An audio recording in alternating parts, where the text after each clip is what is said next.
of the continued oppression faced by the innocent people in the Indian-occupied Jammu and Kashmir.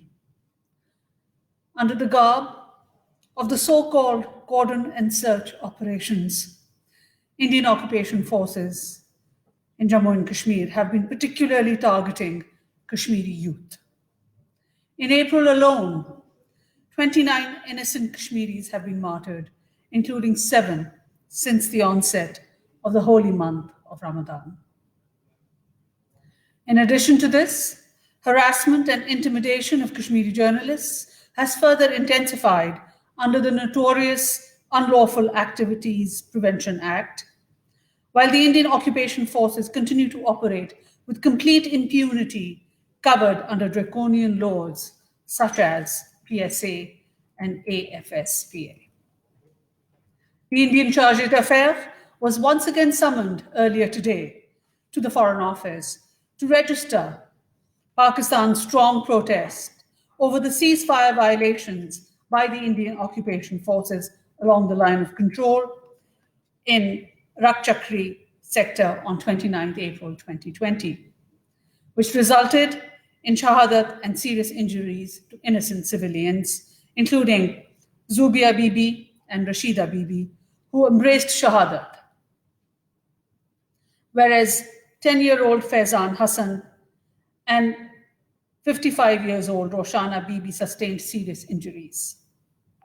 In 2020 alone, India has committed 919 ceasefire violations and deliberately targeted innocent civilians living close to the line of control in Azad Jammu and Kashmir with artillery fire, heavy caliber mortars, and automatic weapons. Pakistan once again calls upon India to respect the 2003 ceasefire understanding, investigate this and all such incidents of deliberate ceasefire violations, and maintain peace along the line of control and the working boundary. We also urge the Indian side to allow the UNMOGIP to play its mandated role as per the UN Security Council resolutions. Pakistan also categorically rejects baseless Indian allegations of infiltration attempts and unfounded claims of targeting of launching pads across the line of control. It is obvious that the Indian propaganda machine is in overdrive. Pakistan also rejects the provocative statements of the Indian Defense Minister, including his recent statement and preposterous claim that we are dominating the enemy. There is nothing new about Mr. Rajnath Singh's delusions, nor about his belligerent anti-Pakistan rhetoric. Let there be no ambiguity. These repeated Indian allegations have one primary purpose, that is, to divert world attention from India's state terrorism and grave human rights violations in the Indian-occupied Jammu and Kashmir. India also seeks to use these allegations as a pretext for a false flag operation. Pakistan has been continuously sensitizing the international community about such an eventuality and urging India to desist from any ill-considered action. Pakistan and the people of Indian-occupied Jammu and Kashmir have firmly rejected these Indian machinations in the past and will continue to do so in the future. Our immediate and effective response to India's Balakot misadventure clearly demonstrated Pakistan's will, capacity, and preparedness. India should not underestimate the resolve of the people and the armed forces of Pakistan to thwart any aggressive design. In parallel, India has also sought to take advantage of the world's preoccupation with COVID-19 to further push its Hindutva agenda in the Indian-occupied Jammu and Kashmir. The changes in the domicile rules represent another opportunistic move by the RSS-BJP dispensation to advance their sinister aim of effecting a demographic change in the occupied territory. In this context, Foreign Minister Shah Mahmood Qureshi has addressed letters to the OIC Secretary General and his counterparts in the OIC. The Foreign Minister has sensitized them towards the hate mongering as part of the RSS-BJP dispensation's anti-Muslim and anti-minority agenda based on the extremist Hindutva ideology. The Foreign Minister apprised the OIC Secretary General about the BJP government's systemic campaign to demonize Muslims by holding them responsible for the spread of the coronavirus. He has underscored that Indian actions are in contravention of international conventions and seriously undermine global efforts for religious harmony during these challenging times. We hope that the international community will take due cognizance and urge India to reverse this course, which is fraught with risks, for the safety and security of India's minorities, particularly Muslims, and for their fundamental rights and freedoms.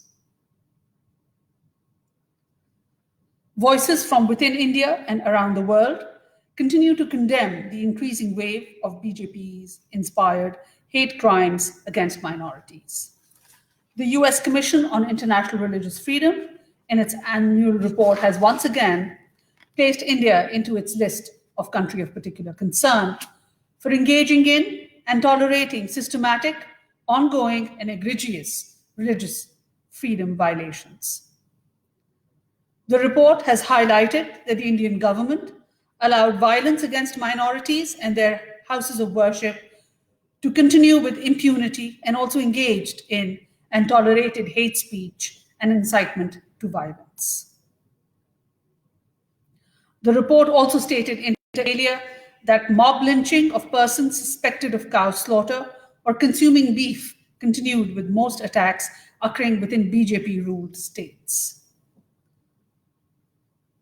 As you are also aware, separately, that the Prime Minister's call for a global initiative on debt relief has been widely welcomed at the United Nations, including by the President of the General Assembly and the Economic and Social Council. In consultation with the UN and other international institutions, Pakistan will convene a group of interested countries at the UN to commence consultations on further steps that can be taken to evolve a comprehensive solution to the debt challenges of developing countries resulting from the COVID-19 pandemic. The Prime Minister and the Foreign Minister will be reaching out to a number of world leaders to discuss the need for a coordinated and comprehensive solution to the debt issue. Earlier, Pakistan's preparedness and response plan to combat COVID-19 was virtually launched on 23rd April 2020 on a global scale in collaboration with the UN, World Health Organization, World Bank, Asian Development Bank, and other global partners and stakeholders. The PPRP has been envisaged to enable Pakistan to effectively mitigate the incidence of COVID-19 in the country by strengthening capacity in emergency prevention, response, and relief and building of health systems. In the face of the challenge posed by the coronavirus pandemic, the Chinese government and the Chinese people have stood firmly by Pakistan and their Pakistani brethren. Since the outbreak of the COVID-19 in Pakistan, China has extended tremendous support. It has so far provided $4 million in cash donations, in addition to 390 ventilators, 330,000 testing kits, 830,000 N95 masks, 5.8 million surgical masks, 42,000 protective suits, and millions of other protective equipment. Pakistan has also received critical medical supplies, including a vast quantity of disposable surgical masks, KN95 masks, testing kits, protective clothing, and portable ventilators from People's Liberation Army and the Three Gorges Corporation. PLA has also sent a medical team to Pakistan to assist us to control the pandemic. Earlier, it may be recalled that a team of Chinese medical experts had also visited Pakistan under the instructions of President Xi Jinping to assist us to contain the pandemic. The team stayed in Pakistan from 28th March till 17th of April and visited various provinces in Pakistan to strengthen their capacity. Their experience has greatly helped Pakistani health practitioners to understand and better deal with the spread of the coronavirus. In addition to this, the Jack Ma Foundation has provided 2 batches of medical supplies, over 500,000 face masks, including N95 masks, and a number of ventilators. Moreover, provincial governments, chambers, and private corporations in China have donated vital medical equipment to our provinces and institutions. China has also helped and facilitated Pakistan in commercial procurement of medical supplies from different Chinese manufacturers. We are immensely grateful to the government and the people of China for extending both moral and material support to Pakistan in the wake of the outbreak of COVID-19. The compassion, generosity, and thoughtfulness shown by the Chinese government and the people will be long remembered by the people of Pakistan. Notwithstanding the outbreak of COVID-19, both countries are taking relevant measures which will help in timely completion of CPEC projects that will be a catalyst for growth and prosperity in the region. As you are aware, as part of the national effort to fight the coronavirus pandemic, the Ministry of Foreign Affairs and our missions abroad continue to provide our overseas communities with relief and assistance wherever required. Food rations are being provided by all missions abroad to those in need, as well as financial assistance where required. Repatriation of our nationals back home also continues as per the comprehensive and phased plan developed in coordination with all stakeholders. In the past few days, as part of the 3rd phase of repatriation plan between the 20th and the 28th of April 2020, 251 stranded Pakistanis were brought back from Qatar, 70 from Singapore, 50 from 4 European states, including Poland, Norway, Sweden, and Denmark, 209 from Australia, 252 from Qatar, 49 from Sri Lanka, and 30 from Frankfurt. 3 flights from Dubai also brought back 524 of our nationals. In addition to this, in the last few days, 1,044 Pakistani nationals have been repatriated from Afghanistan via the Chaman border. So altogether, between the 21st of March and the 28th of April, 14,330 of our nationals have come back home safely from 32 countries. And finally, in order to strengthen our communication and exchange with all Pakistan missions abroad and our diaspora communities spread across the world through the digital medium, the Foreign Minister has held virtual town hall meetings with Pakistani community members in the United Kingdom and the United States. Through this virtual outreach, the Foreign Minister was able to brief the community members of the efforts being made by the government to control the spread of the pandemic in Pakistan, as well as the relief and repatriation services being provided to our overseas nationals in different parts of the world. The Foreign Minister, through these virtual town hall meetings, also gained first-hand information from our community members on the difficulties they faced in the UK and the US. He advised our heads of missions and officers to remain responsive and provide timely information and assistance to the community members.